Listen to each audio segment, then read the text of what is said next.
Assalamualaikum warahmatullahi wabarakatuh. Kembali lagi di channel Berita Mistis. Untuk kisah kali ini masih melanjutkan dari kisah yang sebelumnya, sebuah kisah yang diambil dari KBM. Kisah yang berjudul Perundungan Meregang Nyawaku. Dan sebelum kita lanjut ke ceritanya, tekan dulu tombol like video ini dan jangan lupa tekan juga tombol subscribe channel ini. Nyalakan juga lonceng notifikasinya agar tidak ketinggalan cerita-cerita lainnya dari channel ini. Dan buat teman-teman yang pengen membaca langsung ceritanya, nanti silakan saja kunjungi linknya yang nanti akan saya sertakan di kolom deskripsi. Dan seperti apa untuk lanjutan dari kisah ini, langsung saja kita masuk ke ceritanya.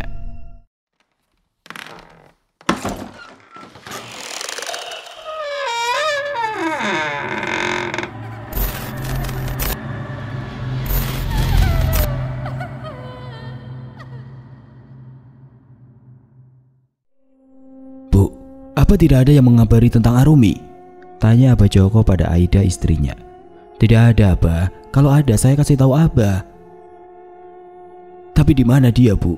Apa ada sesuatu terjadi padanya? Sudahlah, Abah. Jangan terlalu banyak pikiran. Lihat tubuh Abah.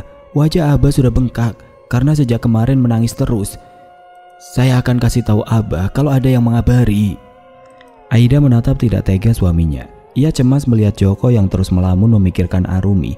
Ia memang sering menyakiti Arumi, tapi tidak pernah melihat Abah sampai seperti itu. Dah, kalian gak sarapan? Lia berdiri di ambang pintu, melihat Aida dan Joko yang masih duduk di balai dengan wajah tidak biasanya. Abah makan dulu, nanti sakit, tutur Aida. Tidak, Bu, Abah tidak lapar. Abah tidak tahu Arumi makan atau tidak. Abah khawatir dengannya. Iya, saya tahu, tapi Abah juga harus jaga diri dan kesehatan, Bah. Sudahlah dah, kalau suamimu tidak mau makan, kamu makan sendiri saja, temani ibu. Nanti kamu malah ikut sakit. Nanti saja, Bu, ibu makan duluan aja, saut Aida yang membuat Lia mendelik tidak suka. Lia pun kembali masuk dan sarapan sendiri dengan kekesalan di hatinya. Dalam hati ia merutuki Arumi yang tidak kunjung pulang. Lia pun duduk di meja makan usang dengan nasi dan lauk di depannya. Hembusan angin menerpa membuat gorden lapuk itu bergoyang. Perasaan tidak ada angin, kok gordennya bergoyang? Suara piring beradu terdengar, seperti orang yang sedang mencuci piring. Lia membulatkan mata, karena suara yang ia dengar sangat ia kenal. Loh, itu siapa yang cuci piring? Bukannya Arumi belum pulang? Suara semakin keras. Lia pun kesal mendengar suara bising yang seakan sengaja dibuat-buat. Ia pun hendak berdiri dan berbalik melihat ke kamar mandi. Namun alangkah terkejutnya ia melihat sosok yang ada di hadapannya. Sosok yang sangat menyeramkan, rambutnya panjang dengan luka dan borok di sekujur tubuhnya. Bau amis dan bau busuk menyengat di indera penciuman Lia. Ia yang merasa tungkainya terasa lemas, seakan tidak bertulang dan tubuhnya tidak berdaya. Nek, tolong Arumi. Ah, setan. Lia berlari keluar meninggalkan sosok hantu yang tengah berdiri menatapnya untuk meminta pertolongan. Sosok yang meminta tolong dengan mengatakan namanya Arumi. Brak. Lia bertabrakan dengan Aida yang hendak berjalan ke dapur. Ada apa, Bu? Tanya Aida. Tadi ibu lihat setan, jawab Lia keluh dengan wajah berkeringat. Setan? Tanya Abah Joko menimpali. Iya, setan itu minta tolong dan ia menyebut nama Arumi. Mendengar nama Arumi, Abah Joko mencoba mengecek ke kamar mandi dan melihat ada apa di sana. Namun tidak ada apa-apa dan hanya ada piring kotor dengan air yang bergelombang di dalam bak mandi. Tidak ada siapapun, Bu. Ibu salah lihat kali, ujar Abah Joko. Tidak, dia minta tolong. Dia bilang Arumi. Wajah Abah Joko langsung cemas. Apakah ini semua adalah pertanda kalau ada sesuatu hal buruk yang terjadi pada putrinya? Hari sudah malam. Hujan begitu deras, disambut dengan angin kencang dan guntur yang menggelegar, membuat kecemasan Abah Joko terus memikirkan putrinya yang tidak kunjung pulang. Arumi, di mana kamu, Nak? Lirik Abah Joko di depan jendela sambil melihat jalanan yang lengang, basah terguyur air hujan. Bah, Abah makan dulu, Ki. Dari kemarin Abah gak makan. Nanti kalau Abah sakit gimana mau cari Arumi? Tita Aida yang menyuruh suaminya untuk makan. Iya, makan dulu kau Joko. Besok kita cari Arumi dan melapor sama Pak RT. Raut wajah Abah Joko penuh kecemasan. Bagaimana tidak, Arumi sudah 2 malam tidak ada pulang ke rumah. Kabarnya pun tidak terdengar. Abah Joko beranjak dari kursi bambu reot yang ada di sebelah jendela untuk pergi makan ke dapur. Aida dan Lia saling bertatap muka memincingkan mulutnya karena mereka pikir Abah Joko itu sudah berlebihan. Saat Abah Joko tengah menatap langit-langit kamarnya saat tidur terlentang di sebuah ranjang usang bersama dengan Aida, Abah Joko mendengar tangisan lirih seorang perempuan yang minta tolong. Tolong lepaskan aku, sakit. Suara teriakan itu seakan terdengar jelas di telinga Abah Joko sehingga ia melonjak kaget dari kasurnya. Ia segera bangun dan mengelus dadanya, kemudian mengambil air putih yang disimpan di nakas sebelah kasurnya. Abah Joko meraup wajah kasarnya. Ia sepertinya tidak sabar menunggu hari esok untuk mencari Arumi. Pagi hari, Pak Rajak dan Pak Kasno melewati desa Lubuk Setan untuk pergi ke desa Saraji. Seperti biasanya mereka membawa hewan gembalanya ke desa Saraji untuk mendapatkan makanan rumput di padang. Sambil mengangon kambing peliharaan mereka nampak mencium bau yang sangat menyengat. Bau busuk apa ya, Kas? Tanya Pak Rajak sambil mengendus bau yang tidak sedap. Seperti bau bangkai, tapi bukan bangkai hewan. Baunya menyengat sekali, sahut Pak Kasno. Karena mereka penasaran mencium bau yang arahnya dari sebuah villa membuat mereka penasaran. Mereka mengangkat batang pohon yang tumbang dan kemudian masuk ke pekarangan villa. Wah, baunya nyengat banget, ujar Pak Kasno sambil memuntahkan isi perutnya berkali-kali.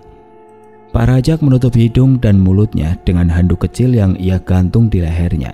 Mereka melangkah mencari di mana asal bau itu berada. Mereka dikejutkan dengan gerombolan lalat yang begitu banyak, sehingga mereka mengibaskan lalat itu dan melihat. Terlihat sosok wanita yang tergeletak dengan keadaan tanpa selai benang dengan ribuan lalat yang sudah mengerubungi tubuhnya. Bahkan tubuhnya sudah membiru dengan banyaknya luka lebam dan luka di sekujur tubuhnya. Ada mayat, teriak keduanya. Pak Kasno dan Pak Rojak pun berlari menuju desa Saraji dengan nafas terengah dan keringat di sekujur tubuhnya. Tolong, ada mayat. Ada mayat? Pak Kusno, Pak, berhenti dulu Pak, ada apa? Ada mayat Pak, di villa angker itu ada mayat. Mayat siapa? Saya tidak tahu. Dia perempuan dan tidak sama sekali mengenakan pakaian.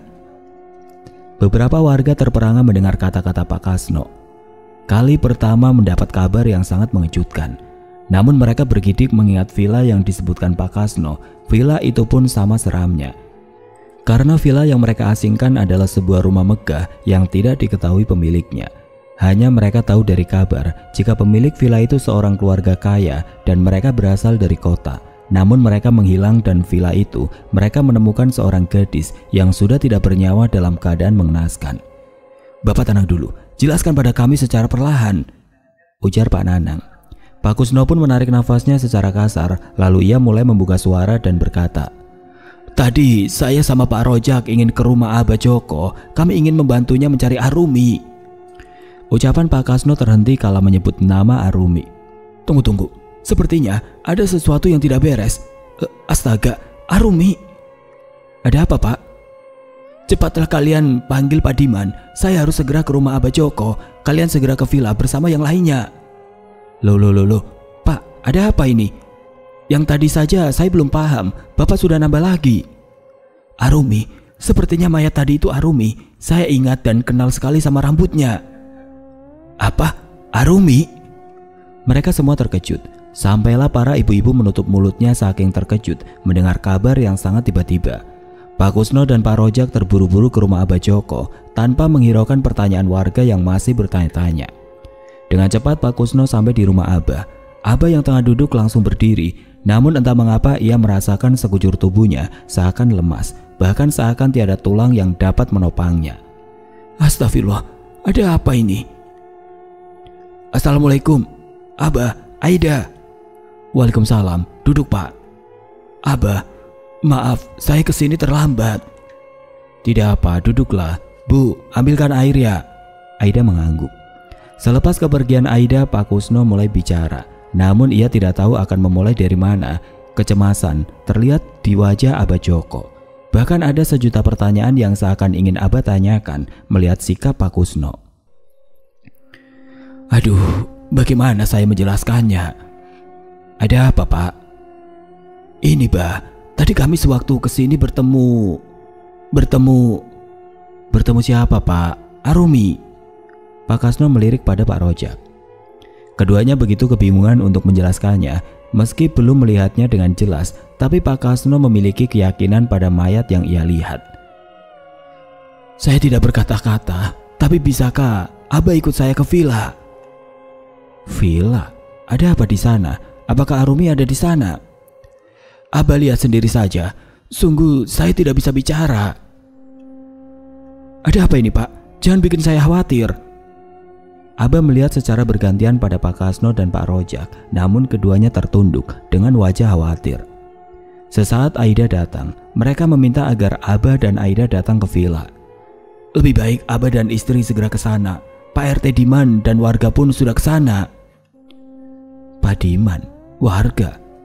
Ada apa ini? Kenapa kalian tidak menjelaskan apa-apa kepada saya? Tanya Abah Joko terus penasaran.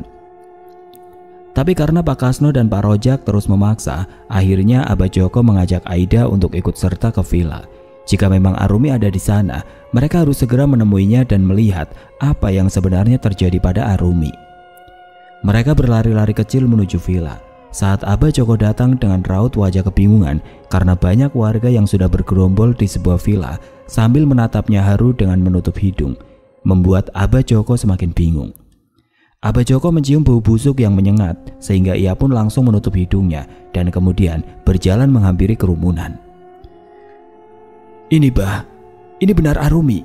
Saya sedang menelpon pihak kepolisian untuk menyelidikinya karena wajahnya sudah hancur, pecah terkena bebatuan, ujar Pak Diman yang membuat kaki Abah Joko seakan langsung tumbang. Ia terjatuh di hadapan mayat Arumi yang antah berantah entah tercecer kemana bagian tubuhnya. Kepala yang pecah tidak terlihat lagi menunjukkan wajah Arumi. Darah yang keluar sudah mengering dengan tubuh yang membiru dan bau sangat busuk. Aida mencoba mengusap bagian punggung Pak Joko yang sedari tadi menatap tajam mayat putrinya. Ia tidak menangis, hanya saja tidak yakin kalau yang ada di depannya adalah mayat putrinya. Ini benar Arumi? Tanyanya dengan suara parau seakan dadanya terasa sesak untuk menerima kenyataan. Saya menemukan ini, ujar salah satu warga yang membungkus tangannya dengan plastik sehingga ia bisa mencari barang bukti. Pakaian Arumi yang terbuka di atas villa membuat Abah Joko yakin kalau mayat itu adalah Arumi karena ia masih ingat dengan pakaian yang dipakai Arumi terakhir kali. Gaun hitam bercorak bunga putih yang panjangnya menutupi lutut. Iya, Bah, itu bajunya si Arumi yang waktu itu dipakai sama dia, saut Aida. Tidak. Dia pasti bukan Arumi, putriku masih hidup, teriak Abah Joko yang tidak bisa menerima kenyataan kalau mayat itu adalah Arumi putrinya. Aida memeluk suaminya yang menangis tergugu sampai suaranya serak. Sambil menunggu polisi datang untuk melakukan otopsi dan tes DNA, Abah Joko terus terpaku menatap Arumi lirih. Apa yang terjadi padamu, Nak? Siapa yang melakukan ini? Rengek Abah Joko yang tiada henti mengeluarkan air matanya. Setelah pihak kepolisian datang, Arumi segera dievakuasi untuk melakukan pemeriksaan lebih lanjut. Abah Joko juga melakukan tes DNA untuk meyakinkan kalau mayat itu adalah Arumi. Arumi juga diotopsi dan divisum. Hasilnya menandakan kalau Arumi mendapatkan perundungan dan pemerkosaan. Siapa yang melakukan itu? Geram Abah Joko yang tidak meninggalkan bulir bening hangat itu terus menetes dari matanya sehingga membasahi pipinya. Saya bersumpah, saya akan membunuh siapapun pelaku yang sudah membuat anak saya menjadi seperti ini. Ia terus memeluk mayat Arumi yang sudah dibersihkan dan ditutup kain putih. Mayat Arumi segera dibawa pulang untuk disemayamkan agar ia bisa tenang. Aida ikut merasa pilu. Ia merasa bersalah kala itu pernah melakukan kekerasan terhadap Arumi. Dengan wajah sayu, Aida membawa sang suami pergi karena harus segera membawa Arumi ke peristirahatan terakhirnya. Saat berada di dalam mobil, Abah tidak lepas menatap tubuh Arumi dengan bulir hangat yang terus luruh ke kedua pipinya. Abah, sakit, tolong Arumi. Dek. Abah mendongak, pandangannya nanar menatap Arumi. Ia beralih menatap Aida, lalu kembali menatap Arumi. ingin kembali mendengar suara samar yang baru saja didengarnya. "Arumi, itu kamu nak?" ujarnya berusaha menyentuh tubuh Arumi. "Bah, abang ngapain?" "Arumi bu, dia minta tolong, dia kesakitan." "Abah sadar, Arumi sudah tiada, dia nggak minta tolong, bah." "Tapi bu..." "Sudah, jangan terlalu banyak pikiran, bah. Saya tahu Abah kehilangan, tapi jangan seperti ini." Abah lalu diam tertunduk. Tangisnya terasa sangat pilu, bak disayat sembilu perasaannya, hancur dan lara menghimpit dadanya yang menghantam bak kodam. Abah menatap sendu tubuh Arumi yang sudah dibungkus kain kafan, meski seluruh tubuhnya kembali basah oleh tetesan darah yang kembali basah. Suasana terlihat mendung. Warga yang membantu pemakaman Arumi pun tergesa. Suara guntur bertambah, sautan petir makin terdengar nyaring. Semua orang kebingungan. Suasana yang tadinya terang benderang berubah menjadi seakan mencekam. Langit dan awan berubah menghitam, seolah turut berduka akan kematian Arumi. "Pak, cepat!" titah Pak Kasno pada Pak Karmin yang masih berusaha menutup liang kuburan. Iya pak." "Aneh ya, kenapa suasananya berubah? Kok seakan-akan suasananya jadi menyeramkan ya?" tutur Bu Dwi. "Iya ya, apa penyebab kematian Arumi sebenarnya? Kenapa dia ditemukan setelah membusuk?" "Saya tidak tahu, yang pasti 2 atau 3 harian Abah itu nyari-nyari dia tapi tidak ketemu, dan pagi tadi dia ditemukan seperti itu." Angin bertiup kencang. Kedua ibu yang tengah mengobrol itu seketika terkejut. Bahkan Bu Dwi mendengar suara teriakan di telinganya bersamaan dengan angin yang berhembus. Sakit, tolong aku." Lagi suara teriakan itu terdengar nyaring di telinga Bu Dwi. Ia menoleh ke kiri dan kanan, bahkan ia menyapu seluruh pemakaman. Namun tidak ada apapun di sana, hanya rintik hujan yang makin deras. Tolong, kenapa kalian jahat?" Bu Dwi memekik, matanya membelalak membuat orang-orang menatapnya. "Bu, ada apa?" Hantu, ada hantu." "Hantu," saut Abah, lalu menoleh pada beberapa warga lainnya secara bergantian. Bu Dwi terkejut melihat sosok wanita menyeramkan di depan matanya. Matanya hitam dengan wajahnya yang hancur, membuat dia syok dan ketakutan. Pak Kasno pun mengajak semua orang untuk kembali pulang setelah Pak Karmin mengatakan selesai. Beberapa orang membantu Bu Dwi memapahnya karena ia terlihat syok berat. Abah dan Aida pun ikut beranjak dari atas pusaranya. Air matanya berlinang menetapkan sebuah rasa sakit yang makin mendalam. "Maafkan Abah nak. Maafkan Abah yang tidak bisa menjagamu. Ampuni Abah yang tidak bisa membahagiakan kamu. Tapi satu pinta Abah. Pintalah pertanggungjawaban pada siapapun yang sudah membuatmu seperti ini dan meninggalkan Abah dengan cara ini." Lirik Abah yang sebelumnya meninggalkan pusara Arumi. Ia mencoba menguatkan hatinya, mencoba tetap tegar dan percaya jika Tuhan akan mengungkap segalanya. Abah pun melangkahkan kakinya seiring air hujan yang ikut terjatuh membasahi bumi dan segala isinya. Namun tidak ada yang tahu, setelah kepergian mereka, terlihat bayangan yang tengah menatap datar tanah yang basah dan merah diguyur air hujan. "Kita akan sama-sama membalasnya." Di lain tempat, Ivan dan teman-temannya tengah tertawa terbahak. Tanpa mereka sadari petaka akan tiba, akan memadamkan tawa itu. Mata yang merah akibat minuman dan tubuhnya yang limbung dengan suara tawa yang terus memenuhi ruangan kamar Ivan. "Gua nggak nyangka si cupu itu akan mati," ujar Jaka. "Iya, padahal kita niatnya bermain-main kan. Gua masih ngerasain nikmatnya tubuh Arumi cuy." Alan ikut menimpali. "Iya, tapi apa kematiannya tidak akan ada yang tahu atau mencari tahu? Tidak mungkin jika keluarganya diam saja kan?" Ivan seakan gelisah. Ia berkata seolah ada yang menggelitik di hatinya. Rasa khawatir dan takut bercampur menjadi satu. Ia takut warga akan mengetahui perbuatannya. Jika semua orang tahu, bagaimana nasib ayahnya? Apakah mereka akan menggunjing atau bahkan mencelanya? Dan akan dibawa kemana rasa malu keluarganya? "Van, kenapa dengan muka kau?" "Gua khawatir bro, gimana kalau mereka tahu bagaimana dengan nasib orang tua gua?" Ketiga temannya saling pandang, sedikit membenarkan apa yang dikhawatirkan Ivan jika saja orang tua mereka sampai mengetahuinya. Sudahlah Van, kenapa lu jadi murung? Semua akan baik-baik saja, percaya sama gua. Jaka mengusap bahu Ivan, berusaha menenangkan pikirannya. Ivan pun tersenyum. Apa yang dikatakan Jaka sedikit membuat lega perasaannya. Setelah selesai, akhirnya Ivan dan yang lainnya berpamitan untuk pulang. Ia diantar Alan seperti biasanya. Tidak lama di persimpangan menuju rumahnya, Ivan berpapasan dengan ayahnya dan Abah Joko. Seketika ingatan kembali pada Arumi yang ia gagahi dengan teriakan meminta tolong. Tidak! Teriak Ivan yang langsung membuat Alan berhenti. Kenapa lo, Van? Juragan dan Abah Joko berpaling menatapnya. Wajah pucat Ivan yang dipenuhi keringat dan berpeluh sebesar biji jagung membuat Abah mendekatinya. Adik kenapa? Tanya Abah. Ivan pun menatap Abah, namun, tidak, jangan ganggu aku Arumi. Abah tersentak mendengar ucapannya. Ia melihat ke sampingnya, namun tidak ada siapapun, hanya juragannya yang berdiri dengan wajah keheranan menatap sang putra yang histeris. Van, Ivan, kamu kenapa? Tanya juragan. Van, lu kenapa? Jaka ikut menimpali. Ivan terus menutup wajahnya.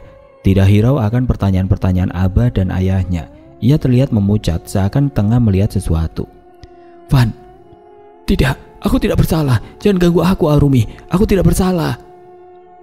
Dek, Abah kembali mematung mendengar kata-kata Ivan. Ia ingin meraih Ivan, tapi Ivan langsung lari tanpa menoleh. Ia benar-benar ketakutan setengah mati. Namun juragan dan Abah sama sekali tidak mengerti dengan apa yang dikatakannya dan apa yang membuat Ivan histeris sehingga membuat sebuah pertanyaan di benak Abah dan ayahnya.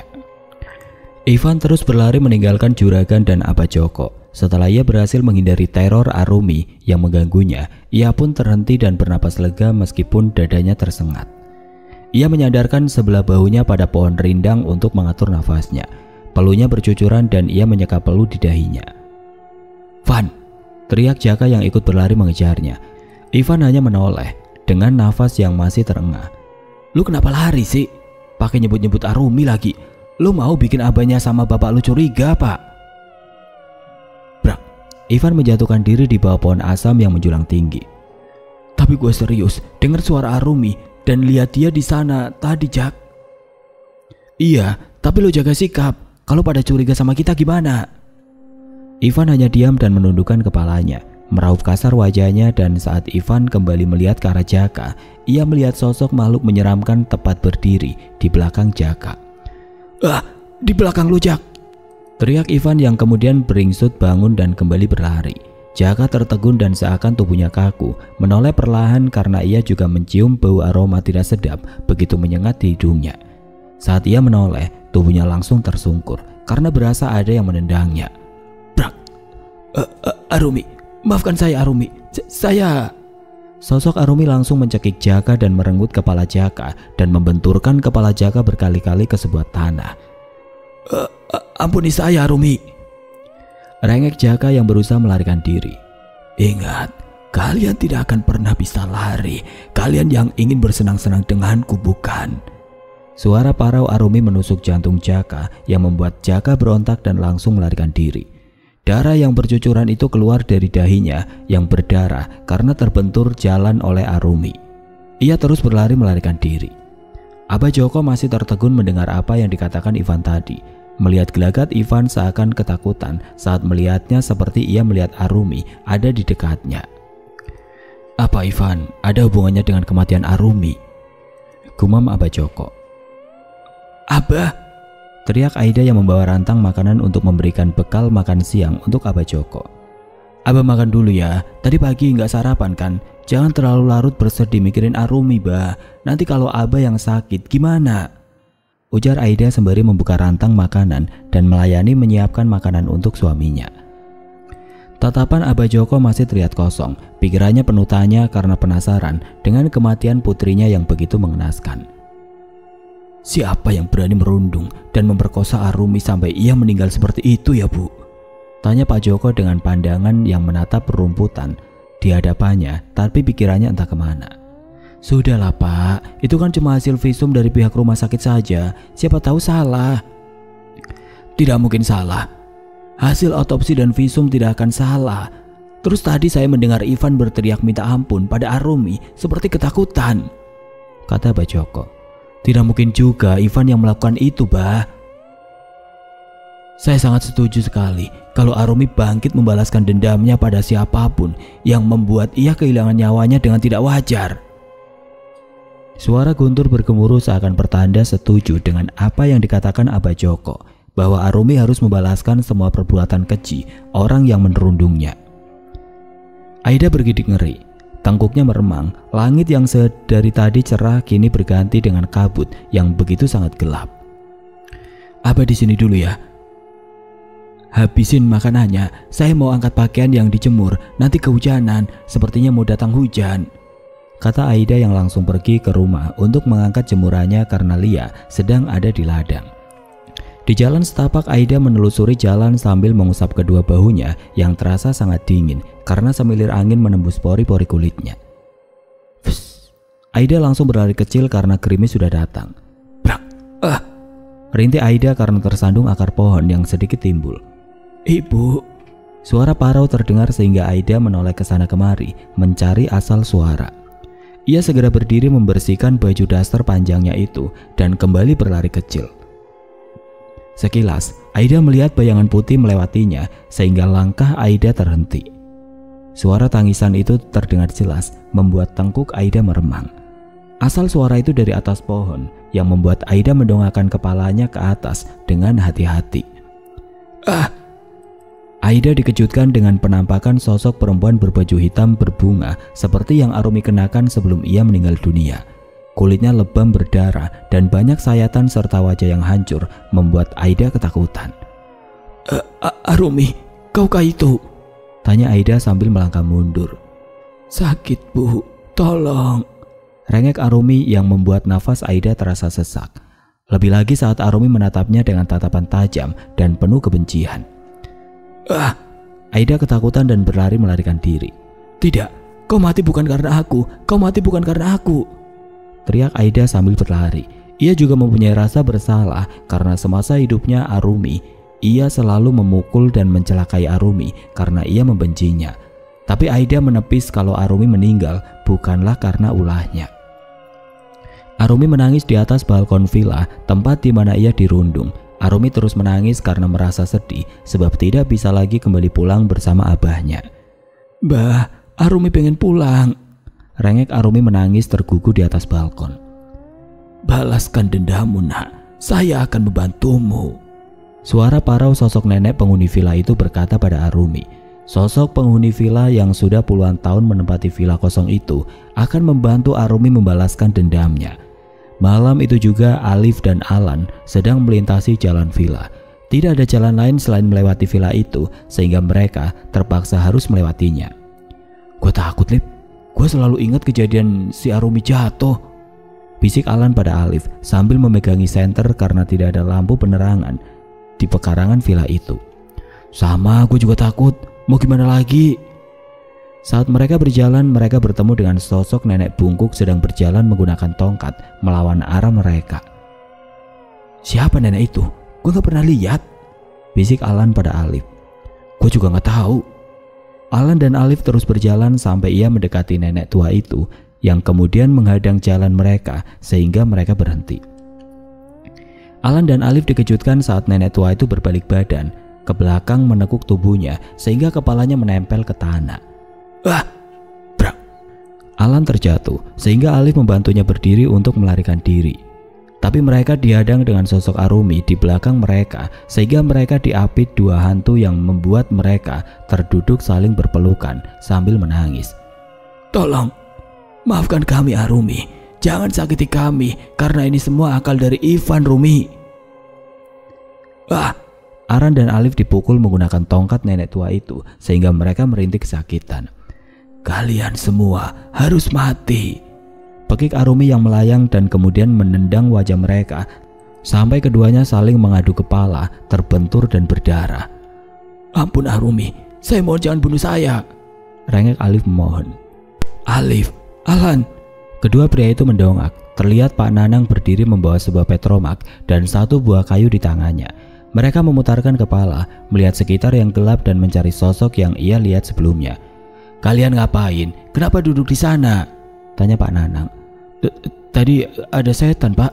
Iya, Arumi jadi setan. Kalian ini ada-ada saja. Mana ada Arumi jadi setan? Lihat ini, Pak. Kepala kami berdarah karena dia. Darah? Darah apa? Alan dan Alif saling pandang.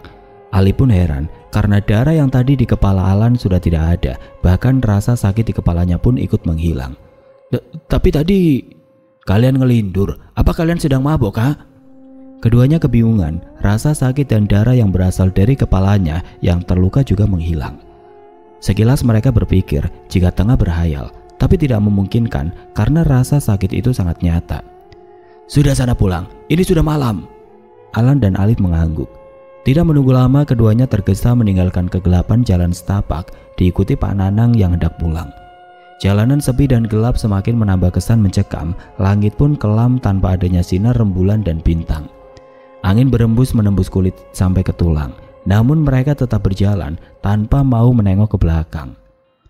Samar Alan mendengar suara senandung, tembang Jawa, tengkuknya semakin meremang. Tembang itu setahu Alan adalah tembang pemanggil setan. Pikiran ia berkelana siapa yang bersenandung di tengah hutan dan kebun di tengah malam gulita. Pak, Lip, kalian denger ndak? Lirik Alan. Dengar apa tolan? Cepetlah, itu rumah warga sudah terlihat. Istri saya pasti sudah menunggu. Aduh itu loh Pak, ada orang bersenandung tembang Jawa pemanggil setan. Lan, kau ini sudah gila. Mana ada yang bersenandung dari tadi kita berdua gak denger apapun, sahut Pak Nanang kesal. Makanya kalian kalau tidak bisa minum itu jangan bergaya. Jadi gak waras kan otakmu itu, sambungnya lalu mendahului Alan dan meninggalkan keduanya. Lu denger apaan sih Lan? Tanya Alif yang menarik tangan Alan agar segera melajukan jalannya. Tembang Jawa Lip, jelas banget loh. Itu masa lu gak denger? Alan mendelik mencari kemana asal suara itu berasal. Ah! Alan berteriak kala ia melihat sosok hantu berbaju putih sedang bersenandung di atas pohon bergelantungan dengan wajah yang menyeringai. Setan! Teriak Alan sambil menarik tangan Alif dan mendahului Pak Nanang yang sudah berjalan lebih dulu. Pak Nanang sampai berputar dibuat kedua anak itu sedang berlari pontang-panting ke sana kemari. Waduh, bikin sawan wong tua saja, gerutu Pak Nanang yang mempertahankan lampu petromak yang sedikit jatuh ditabrak Alan dan Alif. Isak tangis terdengar samar dari kamar Arumi membuat Abah Joko yang sedang mengaji menghentikan lantunan ayat suci. Ia menajamkan pendengaran untuk memastikan kalau asal suara orang menangis memang dari kamar Arumi. Abah, sakit bah. Abah Joko berjalan menuju kamar Arumi. Ia segera membuka pintu dan melihat kamar putrinya nampak kosong. Ia melangkah maju melihat sekeliling kamar putrinya yang terlihat rapi. Meskipun mental Arumi mempunyai keterbatasan, Arumi adalah orang yang rajin. Ia tidak membiarkan kamarnya berserakan, sehingga kamarnya selalu saja rapi dan wangi. Bahkan setelah Arumi sudah tiada, aroma harum di kamarnya rasanya tidak pernah hilang. Abah Joko melihat buku kecil yang ada di atas nakas sebelah kasur Arumi. Abah Joko segera meraihnya dan membuka buku kecil itu. Arumi sudah pandai menulis karena ia selalu belajar dengan Aisyah temannya. Kata-kata Arumi selalu membuat haru Abah Joko setiap ia membaca setiap bait tulisan Arumi. Ibu, Arumi rindu. Ibu, Arumi sedih bu. Ibu Aida galak, dia jahat. Ibu, Arumi punya sahabat namanya Aisyah, Wati, Kia dan Tika. Ibu, Arumi takut sama Ivan, Alan, Jaka dan Alip. Tulisan yang Arumi buat adalah curhatan hatinya untuk sang ibu. Surat kecil untuk ibu itu dia tulis untuk mengutarakan perasaannya. Abah Joko langsung menyimpan buku Arumi kembali ke atas nakas dan keluar dari kamar Arumi. Abah dari mana? Tanya Aida sambil membawakan gorengan ubi untuk Abah Joko. Dari kamar Arumi dah. Itu kopi di meja, ini aku habis goreng ubi. Ayo makan sama-sama, ajak Aida tanpa disaut oleh Abah Joko. Ia hanya mengekori istrinya menuju meja ruang tamu. Di kamar Ivan, semua temannya berkumpul sambil minum dan memakan cemilan lainnya. Kalian pada diganggu sama si Arumi gak sih? Iya, gue dibikin heboh sama Alan tadi. Gue sama dia dibenturin di aspal jalan sampai berdarah. Tapi pas kita mau buktiin sama Pak Nanang, darah sama sakitnya hilang. Iya, mana kita dibilang mabuk lagi. Ya sama, tadi si Ivan teriak histeris katanya lihat si Arumi. Mana teriaknya di depan abahnya lagi. Gue juga sama sih lihat juga. Arumi kok serem banget ya, ujar Jaka. Ivan masih tertegun, di hatinya gelisah. Bagaimana jika seumur hidupnya terus digentayangi oleh Arumi? Van, gimana dong nih? Kok kita jadi kayak buronan setan? Gue juga gak tahu. Arumi itu biar hidup sama mati sama-sama nyusahin dan ngeganggu banget sih.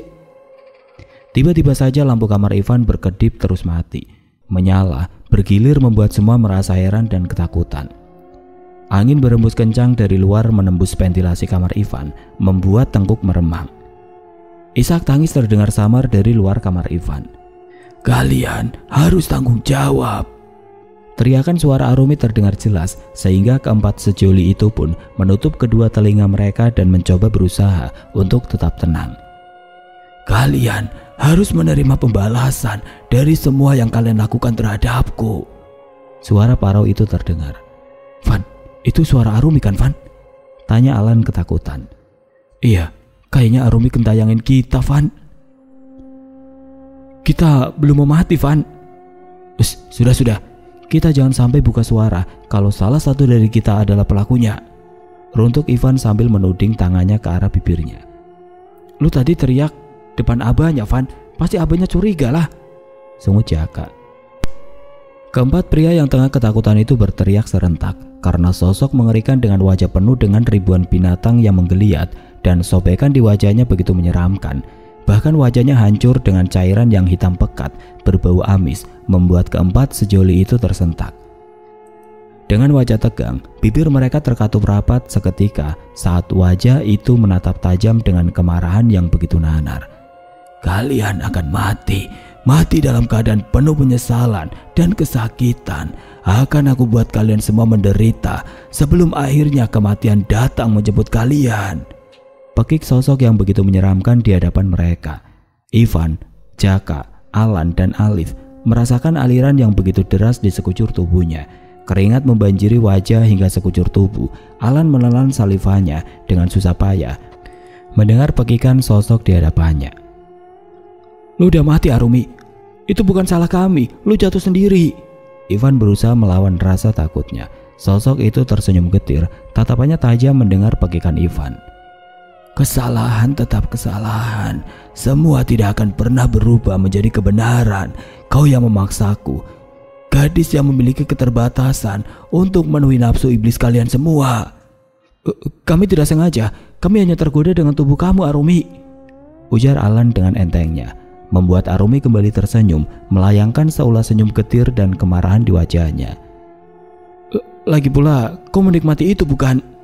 Kata-kata yang keluar dari mulut salah pria itu membuat tatapan Arumi berubah seketika.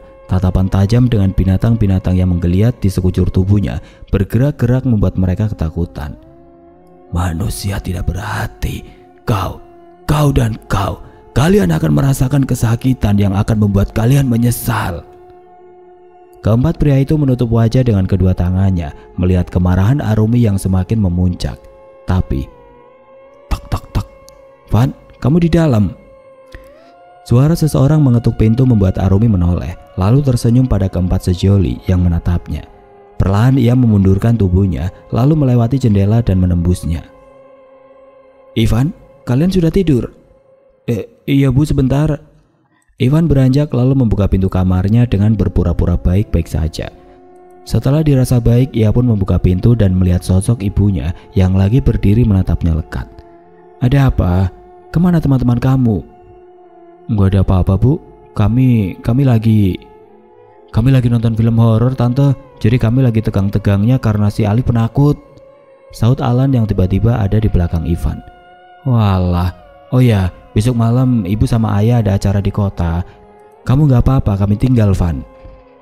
Lama bu, sekitar 2 minggu. Kenapa?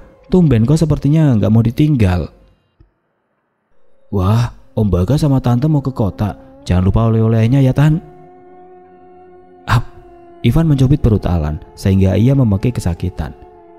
Apa-apaan sih lo? Sakit tau? Ngapain malah minta oleh-oleh? Kalian ini. Iya, nanti akan tante bawakan. Sudah, jangan bertengkar. Oh ya, ibu ada pesan. Kamu selama ibu tinggal jangan macam-macam ya. Harus bisa urus kebun sama temani Abah Joko. Ah, Abah Joko? Iya, kenapa kaget gitu? Kamu kan biasanya begitu. Itu kan Abah udah ada Ferry, Bu. Kenapa harus sama Ivan juga?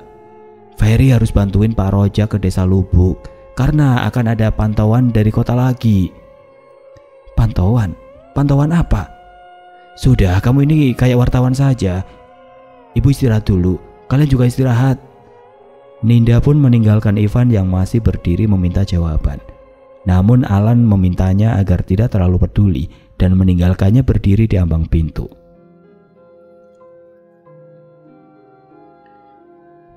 Oke teman-teman, sampai di sini dulu ceritanya. Nantikan kelanjutan kisah ini di video berikutnya. Agar tidak ketinggalan, klik tombol subscribe channel ini dan nyalakan lonceng notifikasinya. Wassalamualaikum warahmatullahi wabarakatuh.